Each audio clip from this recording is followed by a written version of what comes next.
हर बेटी के भाग्य में पिता होता है, परंतु हर पिता के भाग्य में बेटी नहीं होती।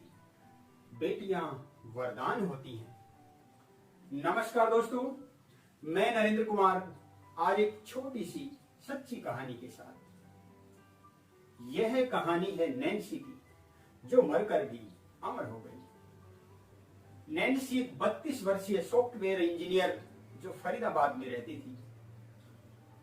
नैन्सी के पिता श्री अशोक शर्मा, भाई डॉक्टर सौरभ शर्मा और पति अनुदीप शर्मा, जो पेशे से सॉफ्टवेयर इंजीनियर हैं और गुड़गांव में कार्यरत हैं। नैन्सी अपने पिता से मिलने के लिए अंबाला गई। वहां जाकर नैन्सी को कुछ तकलीफ हुई।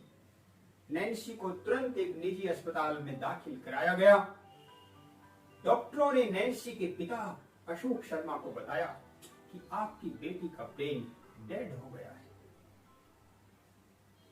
अशोक शर्मा जी अपनी बेटी को तुरंत चंडीगढ़ पीजीआई लेकर गए। वहां जाकर डॉक्टरों ने नैन्सी के पिता को बताया, नैन्सी का ब्रेन तो डेड है, परंतु नैन्सी के सभी अंग काम कर रहे हैं। नैन्सी का बचना नामुमकिन है। अगर नैन्सी के अंगों को दान किया जाए तो यह बहुत अच्छा कार्य होगा। कई लोगों की जिंदगी को बचाया जा सकता है। नैन्सी के पिता ने कहा, मेरी बेटी भी कहती थी कि एक दिन मैं ऐसा काम करके जाऊंगी कि वह नजीर बन जाएगा, लोग उसे याद रखेंगे। अशोक शर्मा जी ने नैन्सी के पति अनुदीप शर्मा से और परिवार के दूसरे लोगों से बात करके निर्णय लिया। और अशोक शर्मा जी बताते हैं कि जब मैं अंगदान करने के लिए हस्ताक्षर करने लगा तो मेरे हाथ कांपने लगे।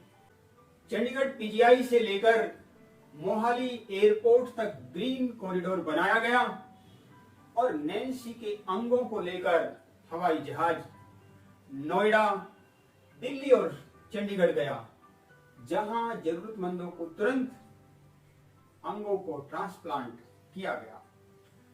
नैन्सी का हार्ट 13 साल की एक लड़की को, नैन्सी की किडनी 2 आदमियों को, नैन्सी के लीवर के 4 पार्ट्स 4 लोगों को और नैन्सी की 2 आंखें 2 लोगों को एक नई जिंदगी देकर चली गई।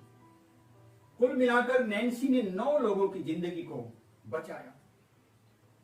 पिता बताते हैं कि मैं आज खुश हूं कि मेरी बेटी का हार्ट धड़क रहा है, उसका लीवर काम कर रहा है, उसकी दोनों किडनी काम कर रही हैं और उसकी दोनों आंखें देख रही हैं।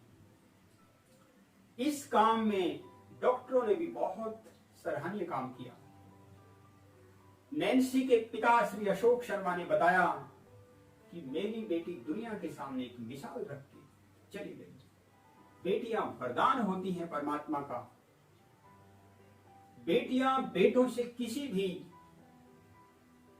कारण से कम नहीं है। मेरी बेटी ने वह फर्ज अदा किया कि जो कोई बेटा भी नहीं कर सकता। नैन्सी के पिता ने फरीदाबाद पहुंचकर नैन्सी की 13वीं को धूमधाम से मनाया। दोस्तों, नैन्सी की कहानी हमें बताती है इंसान चाहे तो हर इंसान के अंदर संभावना है कि वह महान कार्य करके अपने आप को हमेशा अपने कार्यों के द्वारा जिंदा रख सकता है। आज घर घर में नैन्सी जैसी बेटियों की जरूरत है। आज हर पिता को अशोक शर्मा होने की जरूरत है। धन्य है नैन्सी, जब तक जिंदा रही तब तक भी महान काम करती रही और मरकर भी ऐसा काम कर गई कि दुनिया हमेशा नैन्सी को याद रखेगा। मैं नैन्सी के त्याग, समर्पण और बलिदान के लिए नैन्सी को हृदय से नमन करता हूं। दोस्तों, कहानी आपको कैसी लगी कमेंट बॉक्स में लिखकर मुझे जरूर बताएं और नैन्सी की इस कहानी को घर घर तक पहुंचाएं, खूब शेयर करें। और यदि आपने चैनल को अब तक सब्सक्राइब नहीं किया तो चैनल को सब्सक्राइब कर लें। फिर ऐसी ही एक और नई कहानी के साथ आपसे मिलना होगा। तब तक के लिए नमस्कार, जय हिंद, जय भारत।